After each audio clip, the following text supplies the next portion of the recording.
Fábio Ribeiro, após inúmeros pedidos de vocês por versões estendidas do mexido, estamos na primeira edição do mexido estendido. Exato. Aqui que vai passar a ser o mexido, eu acho, né? O mexido oficial vai ser esse mexido estendido. Vai ser um mexidão. Mexidão, é isso. Qual que é a nossa notícia de hoje, Fábio A gente Ribeiro? vai falar do Prêmio Nobel. Essa é a semana... Saiu ontem, né? A gente está nas 2 semanas que são anunciados os vários premiados e premiadas. Ontem saíram os 2 premiados de Física. Física e Química, sabe, né? As duas Falaremos grandes de Física, mas o que tem a ver Física com essa editoria? Vamos dizer assim? Os 2 vencedores são 2 senhores de idade. Um tem 91 anos. Querido. É o John Hopfield, que é da Universidade de Princeton. Eu vi com a minha camiseta do Hackathon de Princeton, Fábio. Eu fui jurada do Hackathon de Princeton. Não conheceu o Hopfield, né? Eu conheci estudando, mas vi até em homenagem a ele. O outro é uma pessoa que você conhece, que é o Geoffrey Hinton. Quem está pesquisando sobre o mundo AI tecnológico. hoje? Ele é chamado de Godfather of AI. Ou seja, o poderoso chefão da IA. Ele tem 77 anos. 77 ou 77 ou 71? Eu não tenho... vai fazer muita diferença, mas já passou na dos casa 70. dos 70. E ele estuda desde 1972, que ele fazia faculdade em Edimburgo, ele estuda sistemas matemáticos que aprendem habilidades usando dados. Redes neurais. Redes neurais, desde Famosíssimas. 1972, antes da internet, antes do Google, antes do computador pessoal, Antes do chat antes de você, antes de mim, antes de todo mundo que está assistindo esse vídeo, salvo engano. Eu amo. Há 53 anos ele começou a estudar na faculdade aquilo que seria o campo da vida dele. E ele foi laureado aos 77 anos e o seu parceiro com 91 com o Prêmio Nobel de Física. Só que os dois estão animados? Não.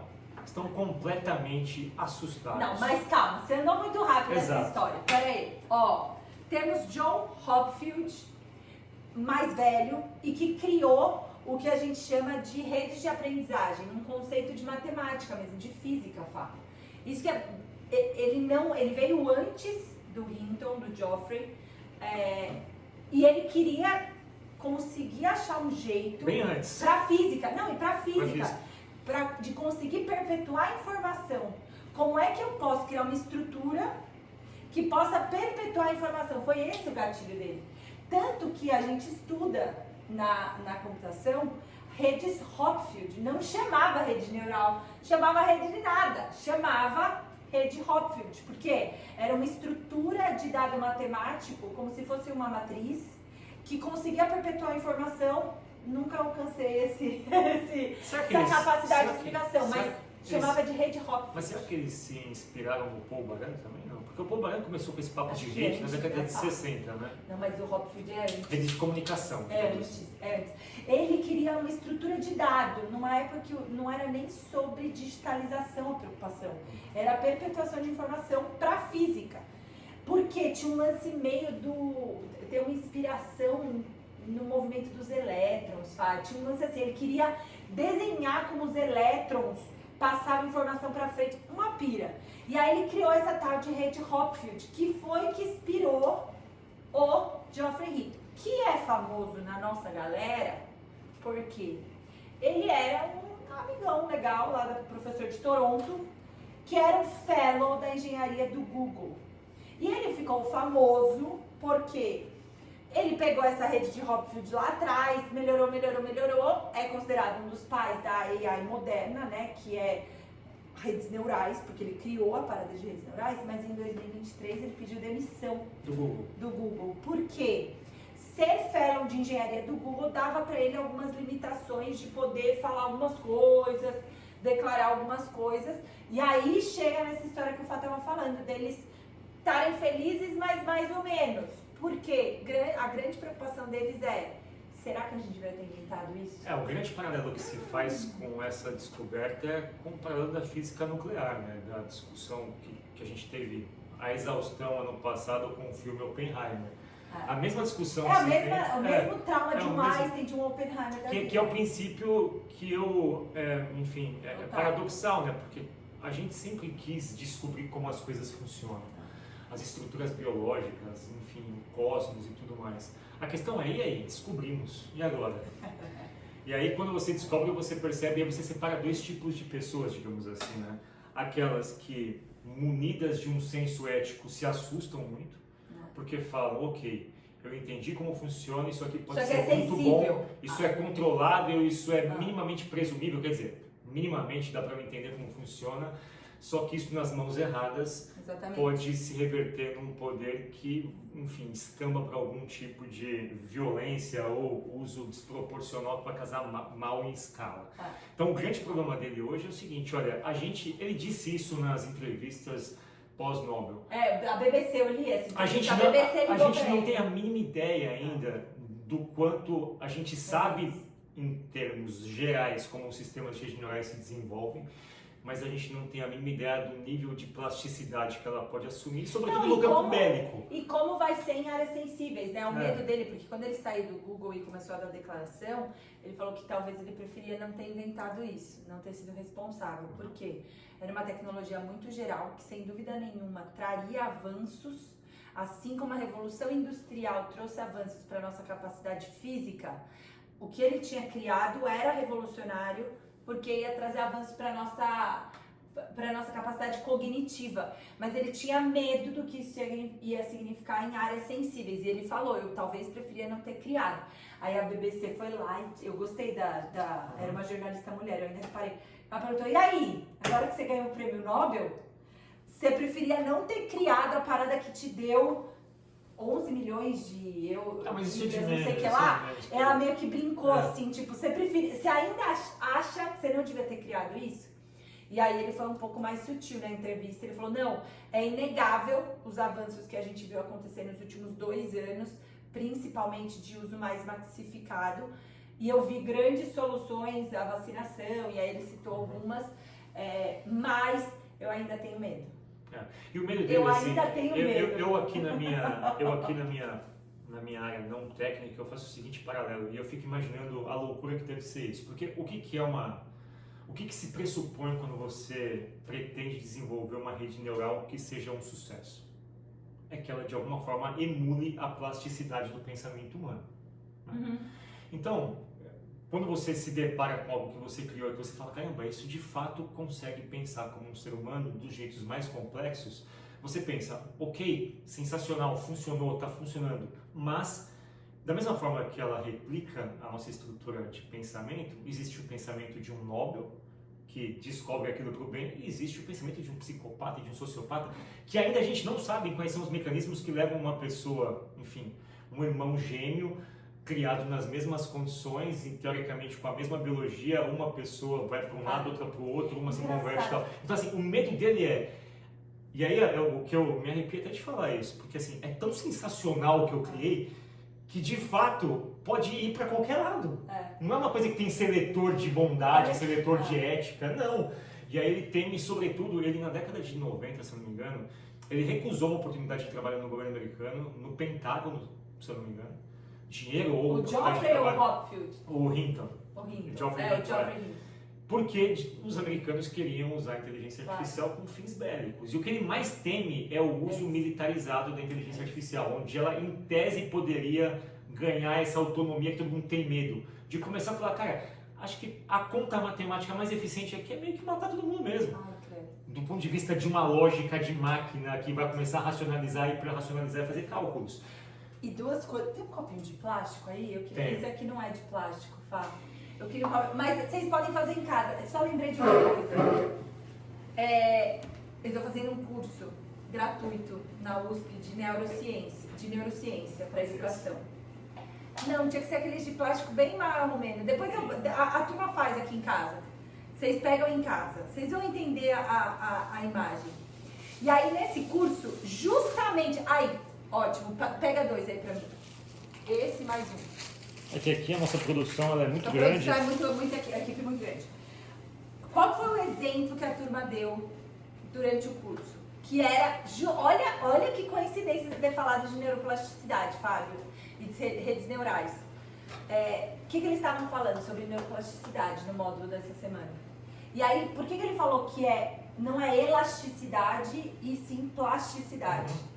Porque eles não têm a mínima ideia de por que alguns cérebros conseguem se recuperar de determinados acidentes e outros não. E aí eles chamaram de plasticidade porque, ó, vou amassar do mesmo jeito, tá? 2 copos, que em teoria são iguais. As ranhuras são completamente diferentes. E o que faz a neuroplasticidade, a possibilidade de perder, por exemplo, um pedaço do seu cérebro e você conseguir continuar andando e ativando outras coisas, é justamente essas ranhuras. Então, por exemplo, tá? Exemplo bizarro. Eu amassei igual esses 2 copos. Esse aqui tá muito mais danificado do que esse. As cicatrizes são completamente diferentes. Ainda assim, eu não consigo aferir que o que está mais cicatrizado, o que está mais ranhurado, é melhor ou pior do que o outro. Então, qual que é a mensagem que eu fiquei pensando aqui, Fá? A gente criou algo para emular um cérebro que também não tem explicação. E é exatamente por isso que é magnífica a A criação. gente não consegue saber para que lado vai, onde vai ativar, onde não vai. Eles descobriram, e aí eles falam dos holistas e dos localistas, né? Quando descobriram essa neuroplasticidade com o avanço da medicina, cachofa os psicólogos, os psiquiatras.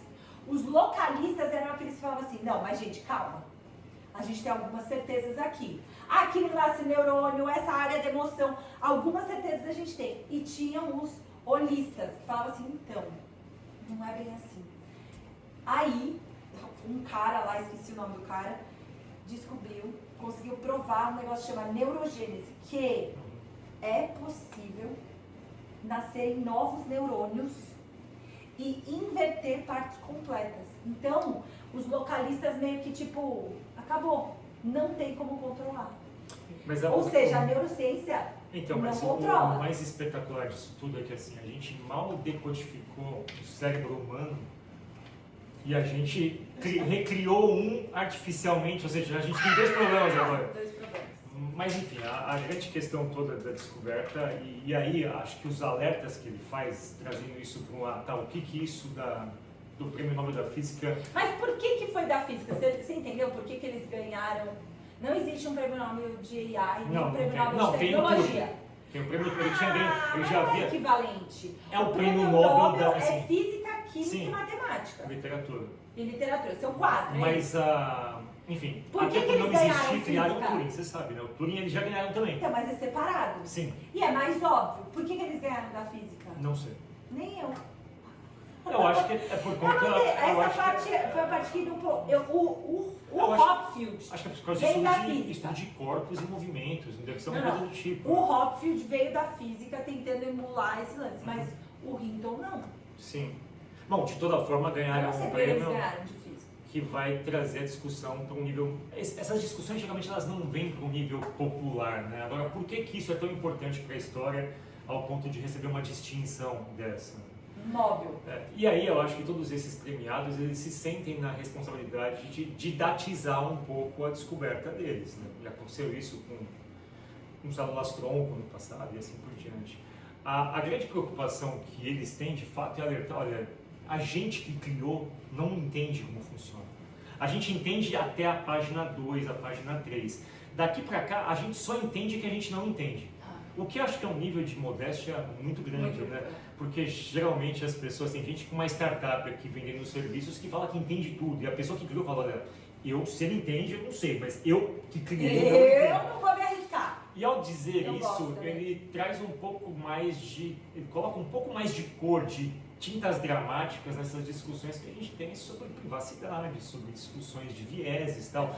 Então, Tomara. Assim, e basicamente a gente está criando uma humanidade artificial com todos os problemas que ela contém no seu nível natural. Então eu acho que essas discussões, o fato dele ser um ex-Google também, os alunos dele, a OpenAI foi formada entre ele 2 alunos. O Ilan Sustikiver lá era aluno dele. Era aluno dele, então... Não, vários passaram por ele. Tem um Brazuca que deu uma entrevista para um portal, acho que foi para Carta Capital, não sei.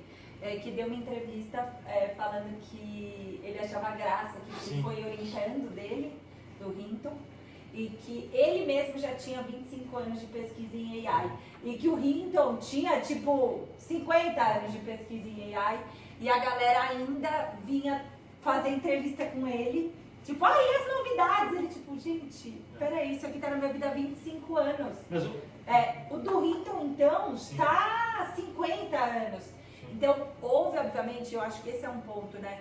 Eu acho que talvez isso suscite um pouco de reflexão. A gente associa muito empreendedorismo, inovação, tecnologia a uma cara jovem, né? A uma pessoa que é visionária, que é jovem, enfim. E os dois premiados, os dois caras de AI que vão ficar marcados para sempre no Nobel têm 91 e 70 e poucos. E uma carreira longuíssima. Longuíssima. Então, da acho que academia isso, para a indústria, da isso para indústria mim para a pesquisa. uma das grandes consequências também, Fá, do prêmio. Da gente, quem sabe, finalmente conseguir mostrar para as pessoas que para elas talvez esse assunto seja novo. Sim. Mas que a gente tem que tomar cuidado para não achar que Mas a minha dúvida é é a seguinte, recente, a minha sabe? dúvida é a seguinte, quando a gente fala de IA, quando eles falam desse tipo de IA, eles estão falando de um tipo um pouco diferente da IA que a gente tem comercialmente hoje. Desculpa. Bom, vamos lá. O aprendizado de máquina que a gente utiliza comercialmente e que a gente já vê muito valor, vê muita revolução, é aquela que replica atividades humanas rotineiras, que tem capacidade de analisar volumes de dados muito grandes para detectar, enfim, um câncer Um de chat imagem, GPT da vida. padrões em documentos de texto, criar imagem e tal. Legal. Esse é um tipo de coisa que você fala, tá, mas qual que é o perigo que pode ocorrer nisso? Ele existe, que é o Como perigo consequência ética. existe um uma perigo, consequência ética. perigo de perpetuação de preconceitos, de exclusão social. Existem esses riscos, mas eles não são tão diferentes dos riscos sociais. Eles, obviamente, ficam expandidos. Quando ele fala sobre esse medo dessa IA, essa IA especificamente não é uma IA que vai afetar o jeito que eu peço um Uber, compro na Amazon, faço investimentos ou, enfim, vou no hospital. Não é esse tipo de aplicação que ele teme. Essa ele até disse que, puxa, isso é uma vantagem enorme. O que ele teme são, a transferência quase que total de sistemas de gestão de relacionamentos humanos para inteligências artificiais. Então, assim, se você vai transferir um grande sistema de gestão de trânsito, por exemplo... Operação de guerra, operações aéreas... Cara, isso aqui não tem um nível de razão que está combinado com direitos humanos, com códigos cuidado, de condutas sociais e coisas do tipo. Então, assim, ao mesmo tempo que ele se assusta, eu acho que ele se assusta mais com a indústria que pode estar querendo fazer uso disso do que de fato uma com as IA não aplicações. regulamentada. Não inteligência artificial não regulamentada. Que na minha concepção, ela só vai ser possível se houver uma revolução de costumes políticas que eu não vejo isso. Porque, vamos pensar, por que uma IA dessa traria temor? Aquele tema no uso bélico, por exemplo. E aí vamos dar 2 passos para trás. Para que você autorizasse ou criasse uma situação como essa, você precisaria, enfim, congregar nações, sentar em mesas de discussões. Eu não vejo isso como tão simples. Ou isso seria feito de forma totalmente clandestina. Os Estados Unidos, não, cara, enquanto vocês estão discutindo aqui, a gente já montou o nosso exército de ciborgues artificiais e tal. Vocês queiram ou não, a gente vai operar. Não é assim que funciona o mundo. Tanto é que a bomba nuclear, ela existe, a Rússia tem 5 mil ogivas, os Estados Unidos têm 5 mil ogivas, e assim, não existe um ataque mútuo e restrito o tempo todo, existem pactos globais que são construídos. Então eu entendo o susto, né, da criação, como eu acho que deve ter tido essa discussão do Oppenheimer na época da Segunda Guerra Mundial. Mas ao mesmo tempo eu penso que para a gente chegar nesse estágio não é tão simples assim. Eu acho que o alerta é cabível para que todo mundo interprete o seguinte, olha, o alerta mais plausível que eu vejo nós não sabemos o que não sabemos. E assim, esse negócio tem potencial de fato ilimitado. E ele falou no time. Eu esperava chegar nesse nível de desconforto daqui 50 anos. Ele já está presente nos próximos 3. Isso me deixou um pouco assoberbado, digamos assim. Último comentário antes da gente encerrar esse vídeo. Deixem comentários aqui no YouTube. Fábio Ribeiro, ele contou na entrevista da BBC que o governo britânico consultou sobre a revolução que acontecerá no mercado de trabalho. Sim. E que o conselho para o governo britânico, ele sendo um britânico, estou falando de Geoffrey Hinton, foi renda básica, Sim. universal, Fábio Ribeiro. Qual é a sua declaração sobre isso? Eu já li sobre, acho que nessas reportagens que eu li para me inteirar sobre o assunto, eu não sei se o dado é dele ou não, mas ele estima que, olha, no futuro 80% das pessoas vão ser pagas para não fazer nada.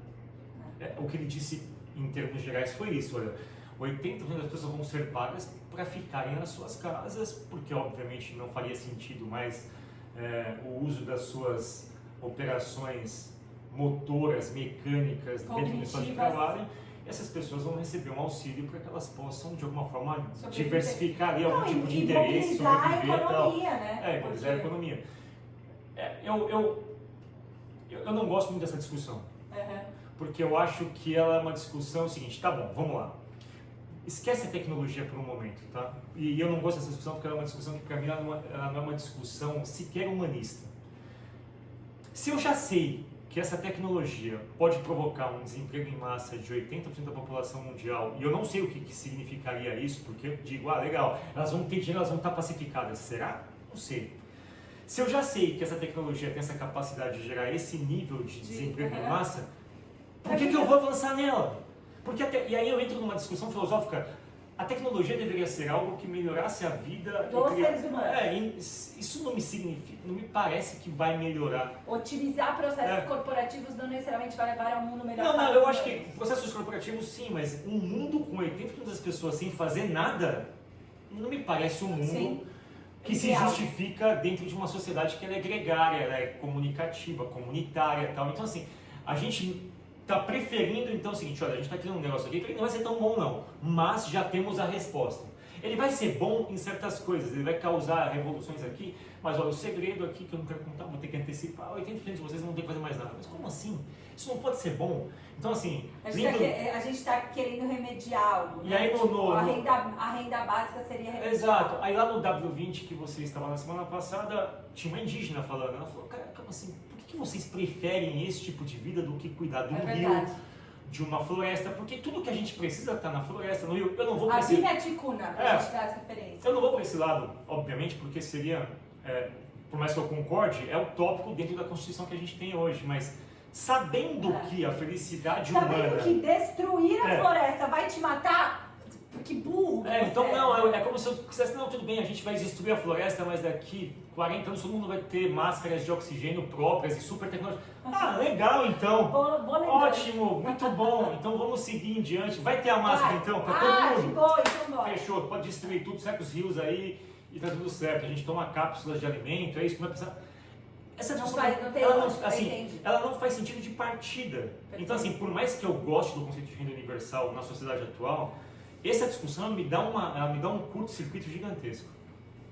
É o que eu acho. Será que o Hinton pensa assim? Vamos ligar pra ele? Eu acho que ele não deve pensar assim. Eu vou achar o número dele, eu vou mandar mensagem. Agora que você tem 10 milhões, vamos investir nessa tudo isso, 10 milhões, Cristiano?